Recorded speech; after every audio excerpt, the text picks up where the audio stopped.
Hello software people, మీరు కానీ personal లోన్కి అప్లై చేసినట్టయితే మీరు ఈ పాయింట్స్ తెలియకుండా లోన్ అప్లై చేస్తే మీ లోన్ రిజెక్ట్ అయ్యే ఛాన్స్ ఉంది.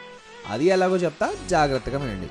మీకు తెలుసా పర్సనల్ లోన్ రిజెక్ట్ అవ్వకుండా అప్రూవల్ అవ్వాలంటే ఏం చేయాలో చెప్తా వినండి.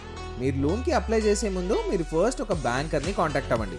మీరు వర్క్ చేస్తున్న కంపెనీ ఏ కేటగిరీలో ఉందో తెలుసుకొని అండ్ మీ నెట్ శాలరీ ఎంత క్రెడిట్ అవుతుందో చెప్తే బ్యాంకర్కి మ్యాక్సిమం ఎంత లోన్ వస్తుందో చెప్తారు. నెక్స్ట్ మీ ఆబ్లిగేషన్స్ ఆర్ మీరు మంత్లీ పే చేసే ఈఎంఐలు తనకు చెప్పండి. అంతేకాకుండా మీరు యూజ్ చేసే క్రెడిట్ కార్డ్ లిమిట్ని బట్టి కూడా మీ లోన్ అమౌంట్ డిసైడ్ అవుతుంది. మీ latest 6 months transaction, banking history, ఎలాంటి డిలే పేమెంట్స్ ఉండకూడదు. ఒకవేళ 2 కంటే ఎక్కువ డిలే పేమెంట్స్ ఉంటే మీకు లోన్ అప్రూవల్ అవ్వడం కష్టం. అంతేకాకుండా లాస్ట్ 30 daysలో 3 బ్యాంక్స్ కంటే ఎక్కువ లోన్స్ కోసం ట్రై చేసి ఉండకూడదు.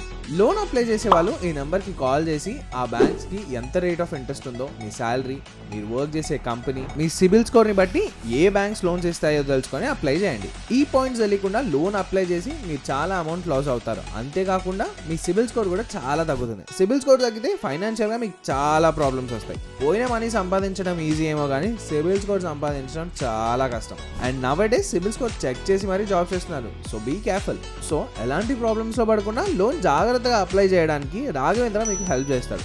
ఇంకెందుకు లేట్ మై డియర్ ఎంప్లాయీస్, వెంటనే లోన్ అప్లై చేసే వాళ్ళు మా టీంకి కాల్ చేసి టర్మ్స్ అండ్ కండిషన్స్ తెలుసుకున్న తర్వాతనే లోన్ అప్లై చేయండి. ఫర్ మోర్ డీటెయిల్స్ ఇప్పుడు స్క్రీన్ పై కనిపిస్తున్న నెంబర్కి కాల్ చేయండి.